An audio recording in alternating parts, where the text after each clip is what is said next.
Terus kalau kita lihat orang lain, atau kita lihat diri kita, semua kita nih punya zona kekuatan masing-masing. Harusnya itu juga harusnya membuat kita sadar bahwa Tuhan itu ada.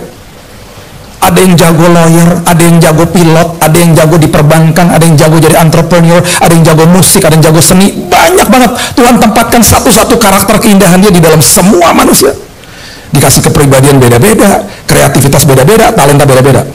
Tapi itu juga kesaru. Kita nggak bisa, kadang-kadang nggak bisa lihat juga. Kenapa? Karena orang yang bukan orang percaya juga hebat di luar sana. Tak selalu Tuhan menjawab doa, namun Dia beri yang terbaik di waktu yang tepat. Engkau dahsyat Tuhan. Itu sebabnya hari ini kami berdiri di tempat ini, karena ada kuasa kebangkitan yang Engkau telah berikan kepada kami. Tuhan, Engkau katakan bahwa firman-Mu menopang hidup kami. Engkau katakan firman-Mu memerdekakan kami. Dan Engkau katakan bahwa firman-Mu menjaga hidup kami. Itu sebabnya hari ini Tuhan, firman yang keluar dari mulut-Mu, yang menjadikan sesuatu yang tadinya tidak ada menjadi ada. Firman itu yang berdiam di dalam kami. Itu sebabnya kami kuat, kami jadi luar biasa karena Yesus kami luar biasa. Hidup kami penuh dengan kekuatan dan kuasa karena ada Yesus yang berkuasa. Kami berhadapan sama dunia yang tidak ada kepastian, tapi kami memiliki Yesus yang memiliki kepastian. Firman-Mu Tuhan, hari ini bukan sekedar untuk kami mengerti saja, tapi firman Tuhan menguasai kehidupan kami. Kami sambut firman kebenaran, hanya di dalam nama Yesus kami berdoa dan mengucap syukur.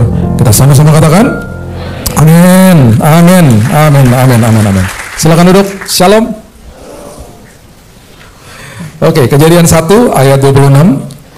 Ada sebuah korelasi yang sangat indah antara hadirat Tuhan dan kemuliaan Tuhan. Dan kita sebagai orang Kristen harus bisa menjawab apa itu hadirat, apa itu kemuliaan. Karena perkataan atau kata-kata seperti ini agak ngambang. Secara aplikatif akhirnya kita nggak bisa gambarkan, kita hanya bisa sebut-sebut aja.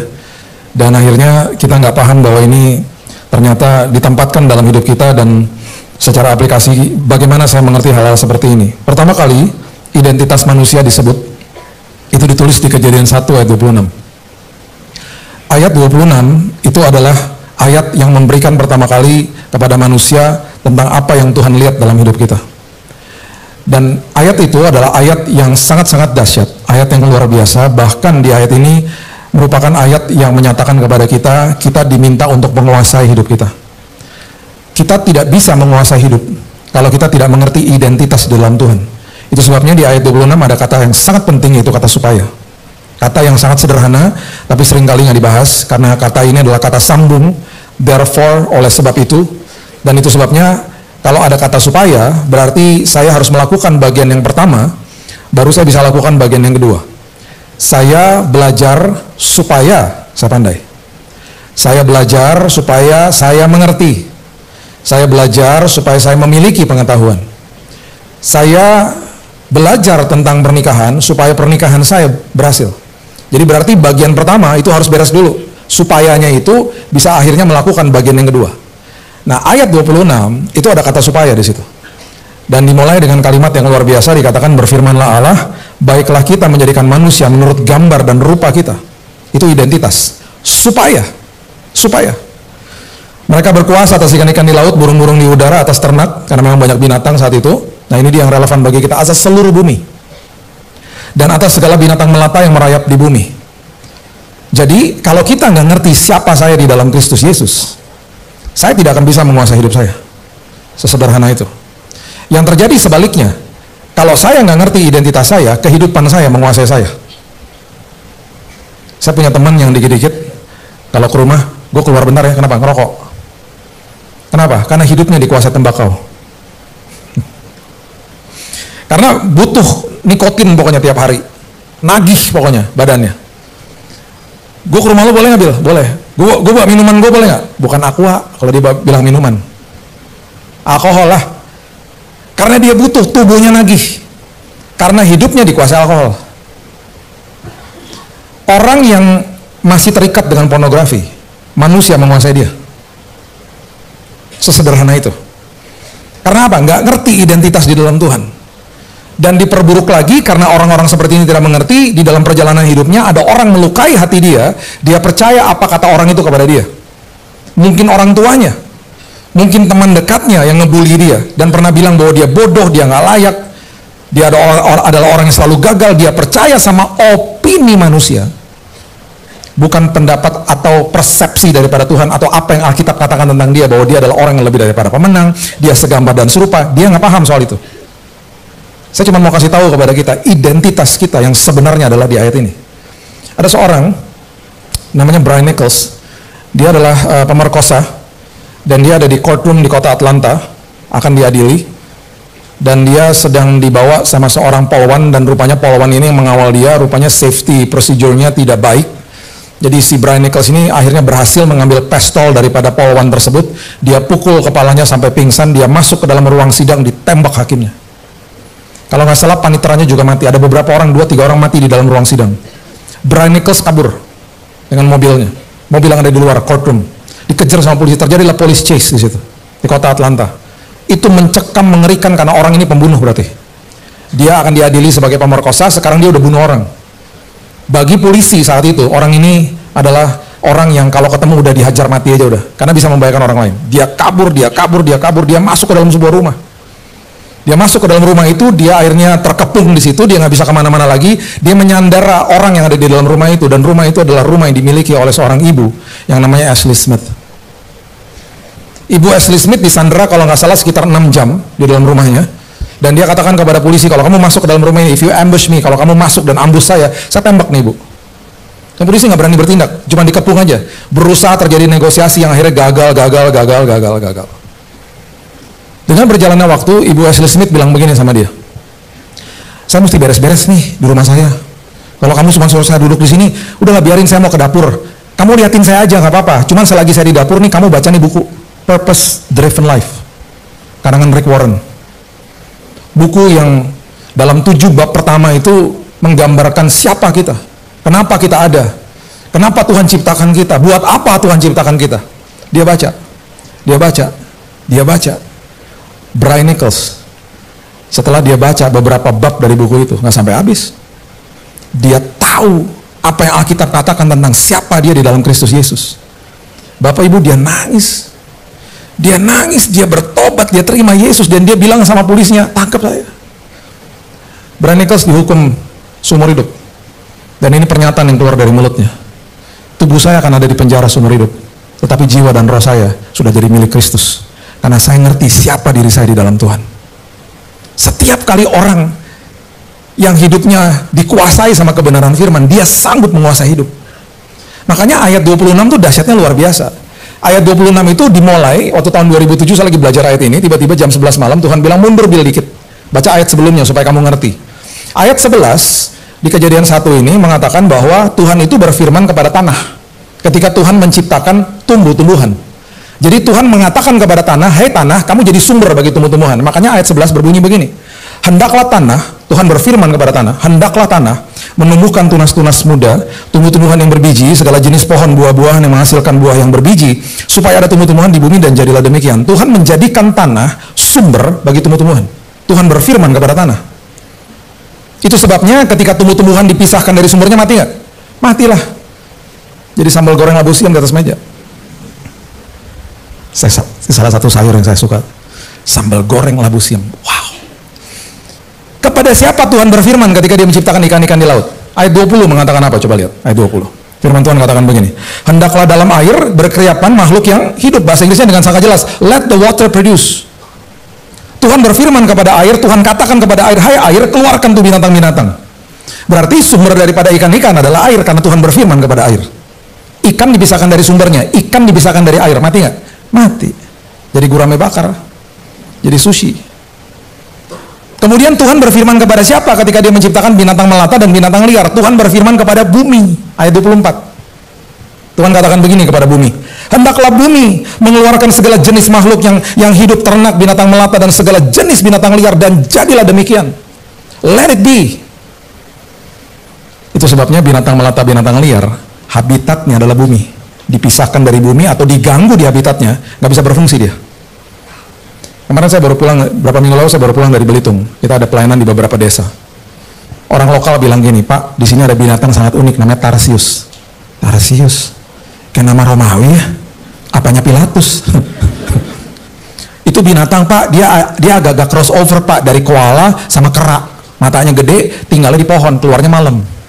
Itu binatang Pak, kalau Bapak ketemu ya Pak, kalau misalnya sampai Bapak ketemu terus dia tiba-tiba lagi jedok-jedokin kepalanya ke kayu atau ke pohon, berarti dia nggak pengen dilihat sama Bapak. Maksudnya apa? Berarti kalau dia lagi jedok-jedokin kepala, jangan dianggap lucu Pak, itu lagi proses bunuh diri. Ah yang bener, iya, itu berarti dia stres liatin Bapak. Nah kalau Bapak lihat dia, terus dia melototin balik, dia begini, lotot begini, berarti dia senang sama Bapak. Oh gitu. Itu dari situ aja saya bilang gini, wow luar biasa banget ya Tuhan. Berarti semua dikasih kemuliaannya. Nah, kita tarik lebih dalam. Di dalam gambar dan rupa Tuhan, semua ciptaannya diberikan kuasa, atribut, karakternya Tuhan. Oke? Di semua ciptaannya, selain manusia, karakter, atribut, kehebatan, kuasa Tuhan ditempel di ciptaannya.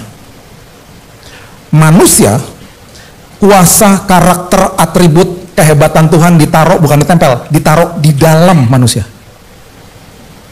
Makanya kita ciptaan agung. Nah masalahnya gini, ini masalahnya.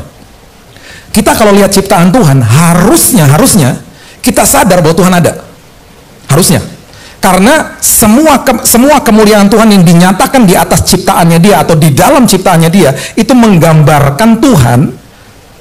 Dan harusnya kalau orang lihat itu, orang lihat ciptaannya, orang akan langsung harusnya sadar Tuhan ada. Paham ya? Jadi kemuliaan Tuhan itu harusnya menggambarkan kehadiran Tuhan. Nah sekarang masalahnya begini, masalahnya nih. Kita dari lahir udah lihat bintang, bulan sama matahari, kita udah biasa ngeliatin begituan. Mana ada di antara kita yang keluar terus kita ngeliatin, hebat ya matahari udah jutaan tahun, dia selalu memancarkan cahaya, oh nggak ada talinya, dia ngambangnya begitu ya. Mana ada yang mikir-mikir begitu? Yang ada panas banget sini. Mana ada yang mikir-mikir ngeliatin bulan, hebat ya bulan ya, kalau malam bersinar ya gitu. Ya mungkin adalah 1-2, cuman jarang, karena apa? Udah kebiasa. Terus kalau kita lihat orang lain, atau kita lihat diri kita, semua kita nih punya zona kekuatan masing-masing. Harusnya, itu juga harusnya membuat kita sadar bahwa Tuhan itu ada. Ada yang jago lawyer, ada yang jago pilot, ada yang jago di perbankan, ada yang jago jadi entrepreneur, ada yang jago musik, ada yang jago seni. Banyak banget. Tuhan tempatkan satu-satu karakter keindahan dia di dalam semua manusia. Dikasih kepribadian beda-beda, kreativitas beda-beda, talenta beda-beda. Tapi itu juga kesaru, kita nggak bisa, kadang-kadang nggak bisa lihat juga. Kenapa? Karena orang yang bukan orang percaya juga hebat di luar sana. Gue kagak perlu kenal Tuhan juga, gue kaya, gue banyak duit, sama kayak lu, lebih kaya daripada lu. Ya. Mau ngomong apa? Jadi kemuliaan Tuhan kesaru. Nah, belum lagi terus diperburuk lagi sama orang Kristen yang nggak ngerti tentang kehadiran Tuhan. Contoh, datang ke gereja, gue kagak ngerti lagunya, nggak enak, gue nggak bisa rasa hadirat Tuhan tadi. Apalagi khotbah tuh pendeta agak-agak silau, gue kalau liatin dia. Lampu kalau nyala ada kepala, aduh silau kayak bohlam lampu. Udah gitu dia ngomong kejadian-kejadian, gue bingung gue gak rasa hadirat Tuhan. Tapi ada orang ngomong gini, gue gak ngerti lagunya, gue gak ngerti khotbahnya, tapi gue rasa hadirat Tuhan karena gue kejar hadirat Tuhan, gue pengen tahu dan gue ingin sekali ada dalam hadirat. Jadi sikap hatinya beda. Nah sekarang contohnya gini, kehadiran Tuhan sesekali menjamah emosi kita bisa nangis, kita bisa tersentuh. Kalau lagi emosinya nggak tersentuh, bukannya berarti Tuhan nggak ada. Tuhan tetap hadir. Kehadiran Tuhan harus dinilai pakai iman, bukan pakai perasaan. Jadi nggak bisa cuma begini, gue hadirat Tuhan, kenapa gue merinding? Jadi kalau nggak merinding nggak ada hadirat Tuhan, gimana sih? Nggak gitu juga gitu loh. Nah sekarang pahami lebih dalam lagi. Kehadiran sama hadirat itu beda. Saya bisa hadir di dalam sebuah pesta pernikahan kemarin. Terus saya ketemu sama teman saya besoknya, ngobrol. Lah, lu kemarin di Hotel Mulia? Gue juga. Lu ke kawinan dia? Ya gue juga. Kok gak ketemu? Karena gede tempatnya. Sama-sama hadir loh, di jam yang sama loh. Tapi kok gak ketemu? Sama-sama hadir, tetapi tidak merasakan hadirat. Hadirat itu artinya countenance to countenance, face to face, ketemu. Iblis, yang dia lakukan adalah dia akan memalingkan wajah kita kepada masalah, dan keluarlah kata-kata bersungut-sungut dari mulut kita. Dia sedang buat apa? Dia sedang membuat anak Tuhan tidak sadar Tuhan ada dalam hidupnya. Karena ini janji Tuhan, tidak ada siapapun dan apapun yang sanggup memisahkan kasihku kepadamu, dan aku tempatkan Roh Kudus di dalammu yang tidak akan pernah sedetik pun meninggalkanmu. Gak akan. Cuman kita nggak sadar dia ada karena kita lihat masalah dan kita terkesima sama masalah. Makanya ada kuasa di balik ucapan syukur. Orang yang lagi ngucap syukur walaupun ada masalah, dia lagi ngelihat, sebenarnya dia lagi ngelihat Tuhan. Dia lagi ngomong gini, makasih ya Tuhan, walaupun ada masalah, aku sadar Engkau ada dalam hidupku. Itu ucapan syukur. Makanya ucapan syukur di dalam kehidupan orang percaya itu menyadarkan dia bahwa Tuhan hadir. Oke, tarik lagi lebih dalam. Seperti tadi, benda-benda di langit, binatang, semua menyatakan kemuliaan Tuhan. Biasalah, manusia juga kadang-kadang nggak bisa lihat soal hal itu. Sesama manusia juga dengan talentanya, sama juga orang yang nggak percaya juga hebat-hebat banyak. Satu-satunya cara, momen di mana dunia bisa lihat Tuhan itu adalah ketika anak Tuhan melewati badai. Karena di Matius 7 itu di situ ada 2 rumah dan dua-duanya kelihatannya pasti bagus-bagus aja. Rumah kalau dilihat kelihatan fondasinya nggak? Ya enggak lah. Rumah ada 2 nih, yang satu didirikan atas batu, satu didirikan atas pasir. Kelihatan nggak batunya? Kelihatan nggak pasirnya? Enggak lah. Mana kelihatan? Yang kelihatan rumahnya. Kelihatan rumah itu kuat ketika ada badai. Karena yang satu rusak dan hancur, yang satu berdiri teguh. Yang berdiri teguh, orang akan bertanya, kok kuat sih? Fondasinya beda. Makanya di dalam masalah itu kesempatan kita kasih tahu kepada dunia tentang kemuliaan Tuhan. Kita kasih tahu kepada dunia di dalam kelemahanku, kuasanya dinyatakan, makanya aku berdiri teguh. Makanya di dalam semua masalah itu sebenarnya adalah sekolah kehidupan buat anak-anak Tuhan supaya paham siapa Tuhan dan untuk menyatakan kemuliaan Tuhan di dalam hidupnya. Makanya yang namanya badai itu adalah kurikulumnya, gurunya Tuhan, buku manualnya Alkitab. Masalahnya, ya, kita seringkali ketika masuk ke dalam sekolah kehidupan, kita nggak mau selesaikan sekolahnya karena kita nggak suka sama pelajarannya.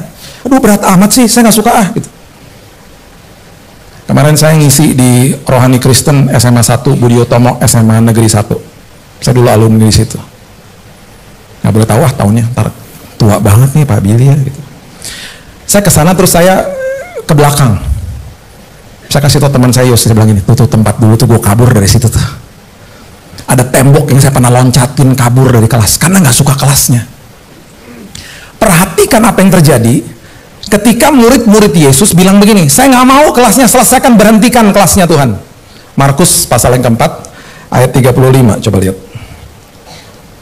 Markus 4 ayat 35. Pada hari itu waktu hari sudah petang, Yesus berkata kepada mereka, marilah kita bertolak ke seberang. Oke? Kalau Yesus yang ngomong bertolak ke seberang, udah pasti mereka sampai ke seberang. Karena Yesus yang ngomong, Yesus yang suruh. Kalau saya yang suruh, saya nggak bisa kasih jaminan. Kalau Yesus yang suruh, udah pasti sampai ke seberang. Pertanyaan saya, Yesus tahu nggak akan ada badai? Jelas dia tahu. Dia tahu nggak dia akan tidur? Jelas dia tahu. Makanya dia berfirman. Firmannya memproteksi sebenarnya perjalanan mereka. Marilah kita bertolak ke seberang. Itu artinya kita pasti sampai ke seberang dengan selamat. Mereka meninggalkan orang banyak lalu bertolak membawa Yesus beserta dengan mereka dalam perahu di mana Yesus telah duduk. Perahu-perahu lain juga menyertai dia. Lalu mengamuklah taufan yang sangat dahsyat. Ombak menyembur masuk ke dalam perahu sehingga perahu penuh dengan air. Harusnya jangan dibangunin Yesusnya. Karena ini sekolah kehidupan. Ini perjalanannya. Ini kelasnya. Mereka nggak suka sama kelasnya, mereka nggak suka sama pelajarannya. Makanya di ayat itu, di ayat 38, pada waktu itu Yesus sedang tidur di buritan di sebuah tilam, gurunya. Murid-muridnya membangunkan dia dan berkata kepadanya, Guru, engkau tidak peduli kalau kita binasa. Dengan kata lain, kalau saya bisa tambahkan, Guru, susah amat sih pelajarannya. Stop aja. Kami nggak mau lanjutin pelajarannya. Kelasnya stop aja, please. Yesus bangun. Dengan kasih karunia-Nya, dia granted permintaan mereka. Dia bilang begini sama angin dan danau itu, diam, tenanglah, angin reda, danau menjadi teduh sekali, izinkan saya tambahkan atas permintaan murid-muridnya. Ayat berikutnya adalah ayat yang menyatakan apakah dia setuju dengan permintaan murid-muridnya atau tidak. Itu ada di ayat berikutnya. Kalau dia setuju sama permintaan mereka, ayat berikutnya akan berbunyi begini, makasih ya guys sudah bangunin saya, hampir kita mati bareng. Dia ngomong gitu nggak? Enggak. Dia nggak ngomong gitu. Dia nggak pernah ngomong gitu. Dia ngomong gini. Dia marah malah. Kenapa sih kamu begitu takut? Terus kalimat berikutnya apa dia ngomong apa? Kenapa kamu tidak percaya? Kenapa kelasnya diberhentikan? Kalau kelasnya diberhentikan, kalau pelajarannya nggak tuntas, manusia tidak akan paham, tidak akan ngerti, pengetahuan nggak dapat. Betul ya? Makanya ayat yang berikutnya, ayat 41 mengatakan begini, mereka menjadi sangat takut. Udah takut, makin takut. Karena pelajarannya nggak selesai. Dan berkata seorang kepada yang lain, siapa gerangan orang ini sehingga angin dan danau pun taat kepadanya? Mereka nggak paham dan mereka bertanya, siapa dia? Karena kelasnya di stop. Coba lihat, ada satu kelas yang dimana murid-muridnya tidak meminta untuk diberhentikan. Matius 14 ayatnya yang ke-22 mengatakan begini. Matius 14 ayat 22. Sesudah itu Yesus segera memerintahkan murid-muridnya naik ke perahu dan mendahulunya ke seberang. Sementara itu ia menyuruh orang banyak pulang. Yesus juga yang suruh. Dia nggak naik ke perahu tapi dia yang suruh. Firman-Nya udah mengatakan kamu pergi ke seberang. Udah pasti sampai karena dia yang suruh. Apapun yang keluar dari mulutnya kejadian pasti karena firman-Nya. Setelah orang banyak disuruhnya pulang, Yesus naik ke atas bukit untuk berdoa seorang diri. Ketika hari sudah mulai malam, ia sendirian di situ. Perahu murid-muridnya sudah beberapa mil jauhnya dari pantai, diombang-ambingkan gelombang karena angin sakal. Kira-kira jam 3 malam datanglah Yesus kepada mereka berjalan di atas air. Ini kalau kita lihat kronologisnya, dari jam mereka masuk ke dalam perahu sampai jam 3 itu kira-kira more or less about 6 jam. Alkitab tidak mendokumentasikan gelombangnya seperti apa, besar kecil, mengerikan dan tidak mengerikan. Kita nggak tahu. Yang penting ada gelombang aja, ada badai aja di situ. Selama hampir 6 jam. Tiba-tiba Yesus berjalan di atas gelombang gelora badai kehidupan mereka dan mereka akan lihat, wow, Tuhan saya berjalan mengatasi badai. Mujizat mulai terjadi. Ketika murid-muridnya melihat dia berjalan di atas air, mereka terkejut dan berseru, itu hantu, lalu berteriak-teriak karena takut. Pelajaran pertama, takut. Mereka tidak pernah Alkitab mendokumentasikan di peristiwa ini, tidak ada satupun permintaan mereka untuk minta untuk kelasnya diberhentikan atau badainya diberhentikan, nggak ada. Tetapi segera Yesus berkata kepada mereka, tenanglah, aku ini, jangan takut. Satu pelajaran selesai, pelajaran takut selesai. Karena pelajaran takutnya selesai dan tuntas, Petrus datang kepada dia, berseru menjawab dia, Tuhan, apabila engkau itu suruhlah aku datang kepadamu berjalan di atas air. Dia udah mulai nggak takut. Karena udah selesai itu pelajaran takutnya. Sekarang saya mau jalan di atas badai. Wow, dia berjalan. Yesus bilang datang. Petrus turun dari perahu, berjalan di atas air mendapatkan Yesus. Gitu-gitu Petrus pernah jalan di atas air. Teman-temannya dulu ngeceng-cengin dia, lu nyangkal, lu kurang ajar, lu jangan banyak berisik deh, lu pernah jalan di atas air nggak kayak gua gitu. Walaupun cuma sebentar, dia pernah jalan di atas air. Pelajaran berikutnya, tetapi ketika dirasanya tiupan angin, takutlah ia, mulai tenggelam, lalu berteriak, Tuhan tolong aku. Pelajaran berikutnya begini, Yesus mengulurkan tangannya dan dia mengatakan, hai orang kurang percaya, mengapa engkau bimbang? Yang tadi pelajaran takut tuntas, pelajaran bimbang tuntas. Satu-satu tuh, semua pelajaran dituntaskan sama Yesus. Ayat berikutnya, lalu mereka naik ke perahu dan angin pun reda. Izinkan saya tambahkan di situ, diredakan karena memang sudah waktunya kelasnya selesai.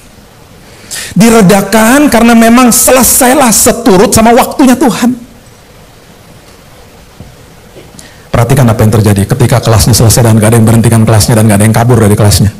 Ayat 33, orang-orang yang ada di perahu menyembah dan katanya, sesungguhnya engkau anak Allah. Yang satu mereka gak paham siapa dia dan mereka makin takut. Yang satu mereka mengenal siapa Tuhannya. Ketika ada badai, itu kesempatan kita kenal siapa Tuhan kita. Karena tidak pernah sedetik pun dia lepaskan tanganmu. Di saat kita masih balita atau baby ya, masih bayi, kita akan meraih pegang jari orang tua kita. Kita masuk ke usia balita, kita pegang mainan. Musim berganti, apa yang kita pegang berubah-berubah. Masuk ke remaja mungkin pegang HP. Masuk jadi pemuda pegang tangan pacar. Masuk jadi orang yang mahasiswa misalnya, pegang apa? Pegang ijazah. Masuk sebagai eksekutif muda, pegang tangga karir. Masuk ke dalam pernikahan, pegang tangan pasangan. Masuk ke dalam masa pensiun, pegang stick golf atau alat berkebun misalnya. Masuk ke dalam jenjang usia senja, pegang tongkat mungkin. Musim berganti, yang kita pegang berubah-berubah. Tapi ada satu tangan yang tidak pernah melepaskan hidupmu, tangan dia adalah tangan Yesus.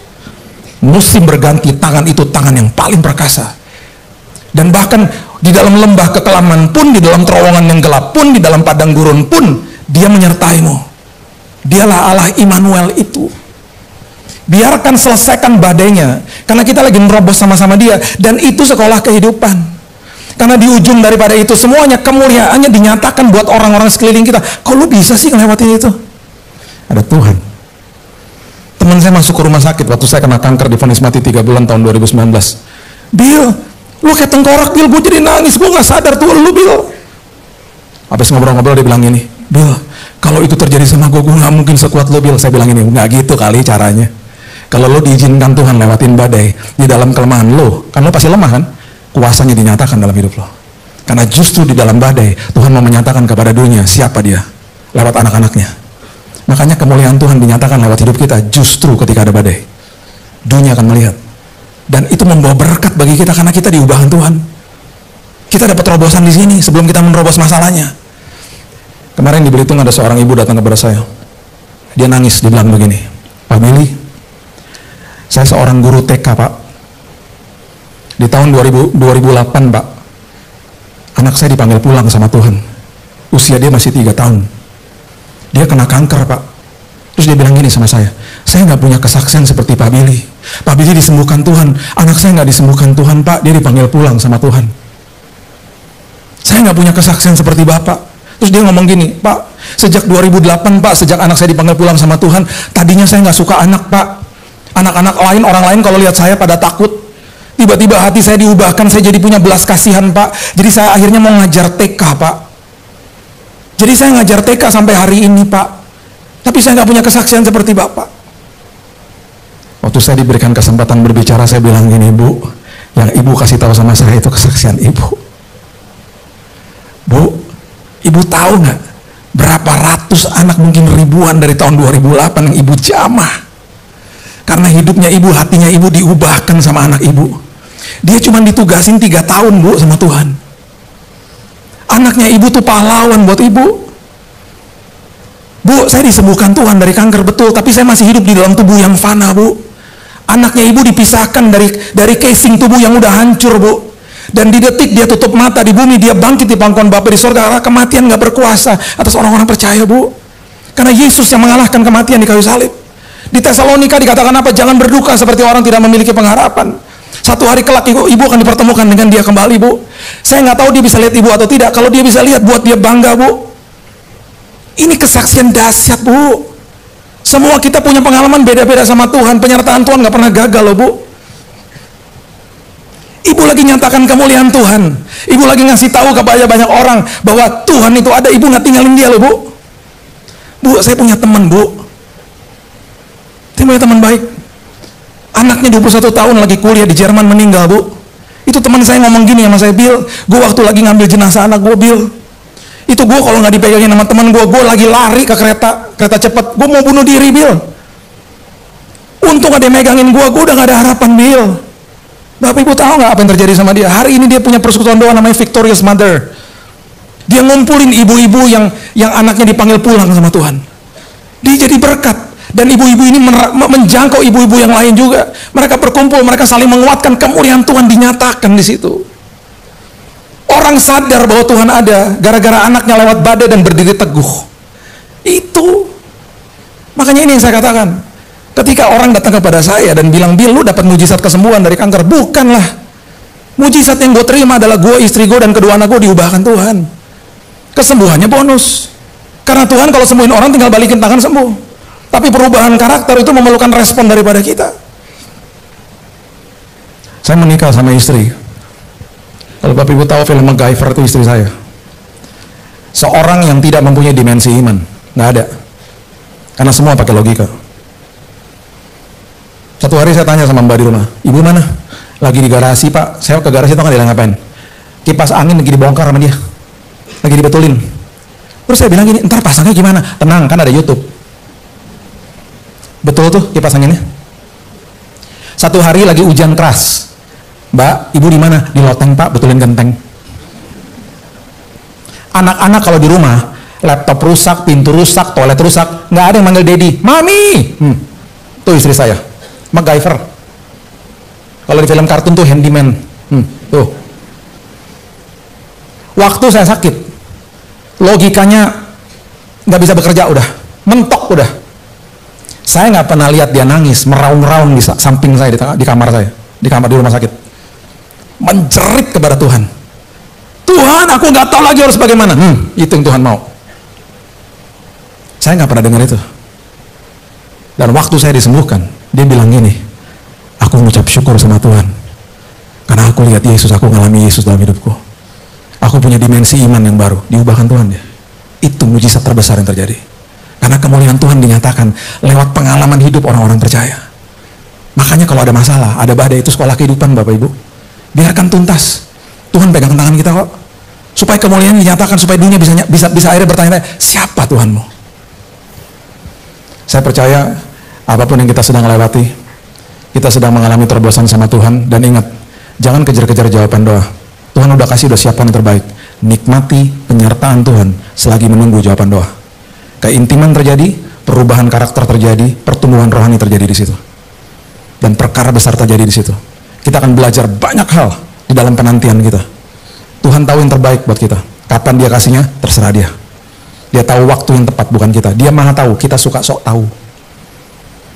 Biarkan dia yang bekerja. Karena dia maha tahu, maha kuasa, maha hadir. Amin. Berikan tepuk tangan kita untuk Tuhan kita. Tak selalu Tuhan menjawab doa, namun Dia beri yang terbaik. Dua